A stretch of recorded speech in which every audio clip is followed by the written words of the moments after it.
लेखाशास्त्र का इतिहास, जिसका जन्म 15वीं शताब्दी के अंत में हुआ था, जिसके जन्मदाता लुकास पेसेलियो जो एक गणितज्ञ थे और ये इटली के वेनिस नगर के निवासी थे। सन 1494 में पुस्तक डी कम्सेट स्क्रच जो एक लैटिन भाषा में लिखी और द्विपद सिद्धांतों का प्रतिपादन नामक पुस्तक भी लुकास ने ही लिखी थी। सन 1543 में ब्राश आर्ट कैसिल द्वारा इस पुस्तक का अंग्रेजी में अनुवाद किया गया। सन 1794 में एडवर्ड जार ने लेखांकन की अंग्रेजी प्रणाली का प्रतिपादन किया और पुस्तक the English system of bookkeeping लिखी। प्राचीन कला में वाणिज्य नगरी बेबीलोनिया को कहा जाता था और प्रबंधक को कारिंदे कहा जाता था। अब समझेंगे अकाउंटेंसी, अकाउंटिंग और बुक कीपिंग में संबंध क्या होता है, रिलेशन क्या है। देखिएगा, अकाउंटिंग करने के लिए हमें अकाउंटेंसी आनी चाहिए, यानी नॉलेज रहना चाहिए, तभी हम अकाउंटिंग कर सकते हैं। और बुक कीपिंग क्या होता है, जो भी हम अकाउंटिंग करते हैं उसका लाइक एज अ मैनेजमेंट, जिसका रख रखाव, वो हमारा बुक कीपिंग कहलाता है। लेखाशास्त्र का अर्थ सभी प्रकार के लेखे रखने का शास्त्र, निश्चित नियम और सिद्धांत लेखांकन की कार्यप्रणाली लेखाशास्त्र पर निर्भर है। अब समझेंगे लेखाशास्त्र का अर्थ। लेखाशास्त्र एक प्रक्रिया है। समस्त मौद्रिक लेन देन, सर्वप्रथम दर्ज, वर्गीकरण, सारांश, अंतिम परिणाम। यानी सबसे पहले हम क्या करते हैं, लेजर्स बनाते हैं, फिर ट्रायल बैलेंस, फिर फाइनल अकाउंट, जिसमें हम ट्रेडिंग प्रॉफिट लॉस, फिर हमारा फाइनल जो स्टेटमेंट आता है बैलेंस शीट में। लेखांकन की विशेषताएं सामान्य और गुणात्मक। सामान्य में हमारे केवल मौद्रिक लेन देन, व्यवसाय की भाषा है लेखांकन, कला एवं विज्ञान दोनों, वर्गीकरण, सारांश, सूचना उपयोगकर्ताओं को प्रदान। गुणात्मक में प्रासंगिकता, बोधगम्यता, तुलनीयता, विश्वसनीयता। अब समझेंगे लेखांकन के उद्देश्य। सही लाभ हानि की गणना, सही आर्थिक स्थिति का पता लगाने हेतु, कर निर्धारण हेतु, उपयोगकर्ताओं को सूचनाएं की प्राप्ति, प्रभावी नियंत्रण। पुस्तपालन का अर्थ। पुस्त प्लस पालन यानी हिसाब किताब लिखने की जो पुस्तक होती है वो हमारा पुस्तपालन कहलाता है। ये दो प्रकार के होते हैं, जनरल या सहायक बहियाँ, द्वितीयक पुस्तकें, जिसे खाता बही के नाम से भी जाना जाता है। व्यवसायिक लेन देन को दर्ज करने की एक कला है पुस्तपालन। पुस्तपालन और लेखांकन में अंतर। सबसे पहले बुक कीपिंग, फिर अकाउंटिंग। बुक कीपिंग प्रथम सीढ़ी है, द्वितीय सीढ़ी हमारी अकाउंटिंग है। सामान्य पढ़ा लिखा जा सकता है, विशेष ज्ञान रहना चाहिए अकाउंटिंग के लिए। बुक कीपिंग के लिए रूटीन कार्य, ये डेली जो किया जाता है प्रत्येक डेज। और अकाउंटेंसी जो हमारा होता है अकाउंटिंग, विश्लेषणात्मक प्रक्रिया है। बुक कीपिंग में स्रोत प्रलेख, यानी इसमें अकाउंटिंग में क्या होता है, पुस्तपालन सहायता से जो हमारा अकाउंटिंग होता है, हमारा बुक कीपिंग की ही सहायता से अकाउंटिंग किया जाता है। लेखांकन के प्रकार या उपक्षेत्र। देखिए, इसमें चार भागों में बांटा गया है। वित्तीय लेखांकन, लागत लेखांकन, प्रबंध लेखांकन, सामाजिक लेखांकन। वित्तीय लेखांकन क्या होता है, जिसमें हम लास्ट ईयर में हम लाभ हानि को दर्शाते हैं या पता करते हैं, यानी आर्थिक स्थिति को हमारा ये एक स्टेटमेंट देता है। लागत लेखांकन निर्माणी, प्रति इकाई लागत और विक्रय मूल्य, जितने भी हम परचेज करते हैं, सेल करते हैं, इससे हमारा लागत लेखांकन पता चलता है। प्रबंध लेखांकन क्या होता है, निर्णय प्रक्रिया, जिसमें लाइक ऐसा मैनेजमेंट रखने की एक कला होती है, वो हमारा प्रबंधक लेखांकन कहलाता है। सामाजिक लेखांकन, सामाजिक कार्य पर खर्च किए जाने वाले जो लाइक ऐसा मनी होते हैं, पैसे होते हैं, वो हमारा सामाजिक लेखांकन करते हैं। उसको हम अपने अकाउंटिंग में भी रिकॉर्ड करते हैं। लेखांकन की प्रणाली आप समझेंगे। लेखांकन की इकहरा लेखा प्रणाली या सिंगल एंट्री सिस्टम, दोहरा लेखा प्रणाली, डुअल एंट्री सिस्टम। भारतीय महाजनी बही खाता प्रणाली। इकहरा लेखा प्रणाली क्या होता है, लेन देन पक्ष, रोकड़ बही तथा व्यक्तिगत खाते, अपूर्ण लेखा प्रणाली, अवैज्ञानिक प्रणाली, दोहरा लेखा प्रणाली क्या होता है? लेन देन में दो पक्ष होते हैं, सभी प्रकार के खाते आते हैं। पूर्ण लेखा प्रणाली न्यायालय में प्रणाम वैज्ञानिक प्रणाली। भारतीय महाजनी बहीखाता प्रणाली दोहरा लेखा प्रणाली पर आधारित स्थानीय भाषा प्राचीन। अब समझेंगे लेखांकन प्रक्रिया या लेखांकन चक्र। ये देखिए बुक कीपिंग है हमारा, जिसे हम पुस्तपालन के नाम से भी जानते हैं, और अकाउंटिंग है। सबसे पहले हम बुक कीपिंग करते हैं, जिसमें पहचान, प्रविष्टि और वर्गीकरण। यानी पहचान में व्यवहार या लेन देन होता है, प्रविष्टि हमारा जनरल सहायक बही होता है, वर्गीकरण हमारा लेजर जो बनाते हैं हम, जो एंट्री करते हैं बुक कीपिंग में, वो हमारा क्या कहलाता है? लेजर्स कहलाता है। अकाउंटिंग क्या है हमारा? ये सारांश होता है, परिणाम और जांच। यानी जो हम अकाउंटिंग के बुक कीपिंग के बिहाफ से ही अकाउंटिंग करते हैं, तो हमारा सारांश लाइक एज ट्रायल बैलेंस बनता है, फिर फाइनल अकाउंट यानी ट्रेडिंग प्रॉफिट लॉस, फिर हमारा जो स्टेटमेंट आता है, बैलेंस शीट आता है। लेखांकन की महत्वपूर्ण शब्दावली के बारे में कुछ जान। फर्स्ट है हमारा कैपिटल यानी पूंजी। व्यापारी के द्वारा व्यापार में नियोजित धनराशि यानी माल, संपत्ति, नगद यानी गुड्स, एसेट्स और कैश, इसमें हमारा जो निवेश करते हैं वो हमारा क्या कहलाता है? कैपिटल कहलाता है, जो एक व्यापारी यानी प्रोप्राइटर लगाता है अपने बिजनेस में। ड्राइंग्स क्या होता है? आर जिसे लाइक ड्राइंग्स को बहुत ईजी तरीके से समझेंगे। अगर लाइक ऐसे कोई प्रोप्राइटर है, कोई मालिक है, अपने बिजनेस से ही गुड्स या एसेट्स या कैश को अपने पर्सनल यूज के लिए निकालता है, तो हमारा वहाँ पे लाइक ऐसे ड्राइंग्स अकाउंट कहलाता है। गुड्स क्या होते हैं? जिस वस्तु का क्रय विक्रय किया जाता है। परचेज क्या होता है? बेचने के उद्देश्य से खरीदा गया गुड्स क्रय कहलाता है। क्रय दो प्रकार के होते हैं, नगद क्रय, उधार क्रय। परचेज रिटर्न क्या होता है? व्यापारी द्वारा खरीदा हुआ गुड्स वापस लौटाना। क्रेता द्वारा विक्रेता को क्रय वापसी पर सामान्य डेबिट नोट जारी किया जाता है। सेल्स क्या होता है? व्यापार में जो गुड्स बेचा जाता है उसे विक्रय कहते हैं। विक्रय भी दो प्रकार के होते हैं, नगद विक्रय, उधार विक्रय।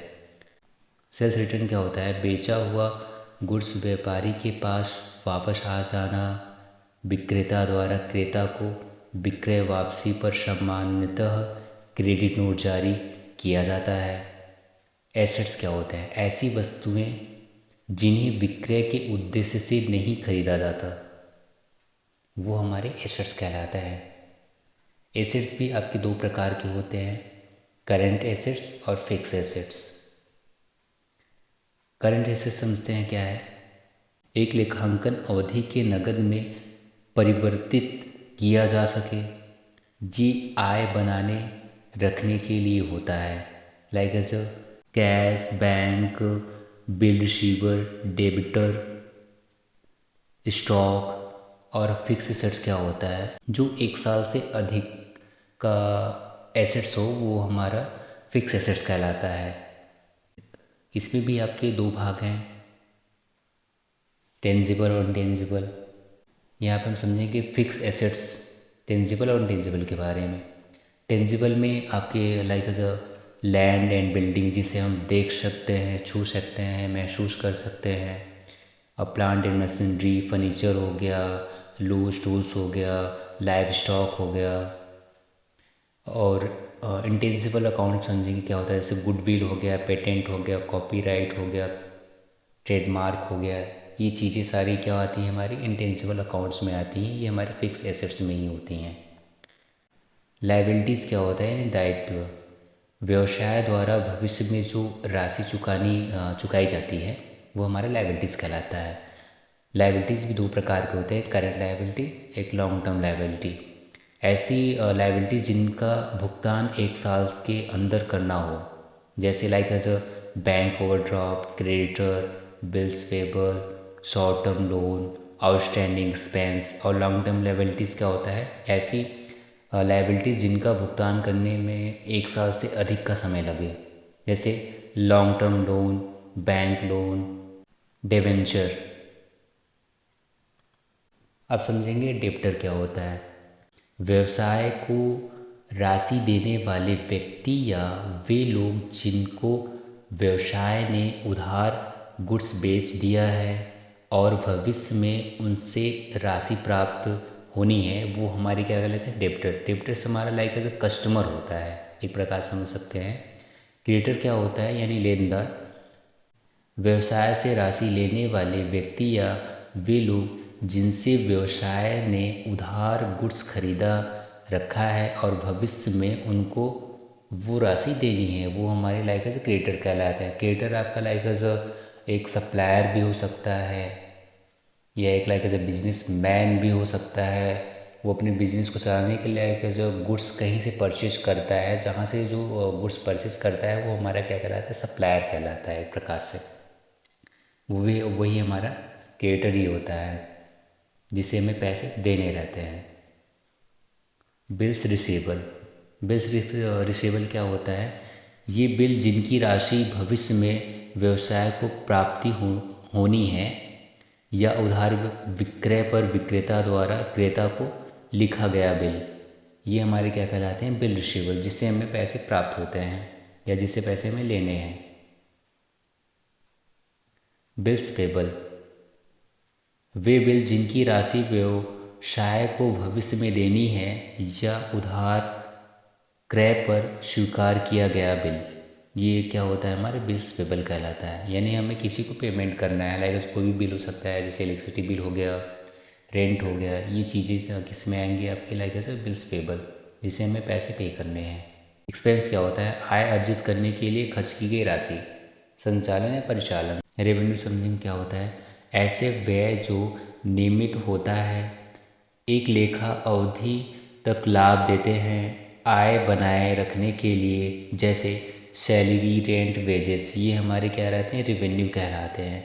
कैपिटल क्या होता है, ऐसी व्यय जो नियमित नहीं होती, एक लेखा अवधि से अधिक समय तक लाभ देती हैं आय बढ़ाने के लिए, ऐसी चीज़ें क्या कहलाती है, हमारी कैपिटल कहलाती है, जैसे मशीनरी हो गया, बिल्डिंग हो गया। अब समझेंगे लेखांकन की प्रक्रिया। पहला है जनरल एंट्री है, लेजर्स है, ट्रायल बैलेंस है, फाइनल अकाउंट है। अब सबसे पहले समझेंगे जनरल क्या होता है। जनरल फ्रांस भाषा के जोर शब्द से बना है जिसका मतलब होता है दिन यानी दैनिक रूप से लेखा करना। इसे प्रारंभिक लेखों की पुस्तक भी कहते हैं, जिसे रोजनामचा के नाम से भी जानते हैं। जनरल में लेखा प्रमाणकों के आधार पर किया जाता है। सभी प्रकार के लेन देन को लेखा जनरल के अंदर ही किया जाता है। जनरल में लेखा करने की प्रक्रिया को जर्नलाइजिंग भी कहा जाता है। इससे तिथिवार लेखा किया जाता है।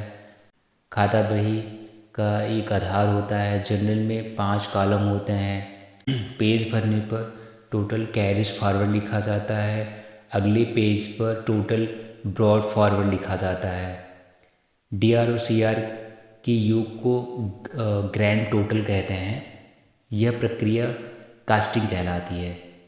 इसमें एक कॉलम एलएफ का होता है जिसे हम लेजर फोलियो कहते हैं, जिसका पूरा नाम होता है। जनरल का प्रारूप देख लीजिएगा, ये हमारा डेट हो गया, पार्टिकुलर्स हो गया, एलएफ, फिर डेबिट और क्रेडिट, यहाँ पे amount debit, amount credit. General में लेखा करने के लिए हमें खातों के बारे में जानना जरूरी है। अब समझेंगे खातों के प्रकार। प्रत्येक लेन देन के 2 पक्ष होते हैं, एक पक्ष डेबिट और एक पक्ष क्रेडिट, और प्रत्येक पक्ष को खाता कहते हैं। टाइप ऑफ अकाउंट समझेंगे, ये काफ़ी इंपॉर्टेंट पॉइंट है। टाइप ऑफ अकाउंट, अकाउंट आपके पर्सनल अकाउंट, इम्पर्सनल अकाउंट, यानी व्यक्तिगत खाता, व्यक्तिगत खाता। पर्सनल अकाउंट के आपके 3 भाग हैं, नेचुरल पर्सन, आर्टिफिशियल और रिप्रेजेंटेटिव पर्सनल अकाउंट, यानी प्राकृतिक। सबसे पहले समझेंगे नेचुरल पर्सनल अकाउंट क्या होता है, जिसे प्राकृतिक व्यक्तिगत खाते के नाम से जाना जाता है, जैसे विराट का खाता, अनुष्का का खाता, राहुल का खाता। और आर्टिफिशियल यानी कृत्रिम व्यक्तिगत खाते क्या होता है, जैसे बैंक का खाता, उत्कर्ष क्लासेस का खाता, कंपनी खाता। ठीक है। रिप्रेजेंटेटिव पर्सनल अकाउंट क्या होता है, ऐसे लाइक जैसे आउटस्टैंडिंग सैलरी हो गया, आउटस्टैंडिंग रेंट हो गया, आउटस्टैंडिंग वेजेज हो गया, ये सारी चीज़ें किस में आती हैं, हमारी रिप्रेजेंटेटिव पर्सन अकाउंट्स में आती हैं।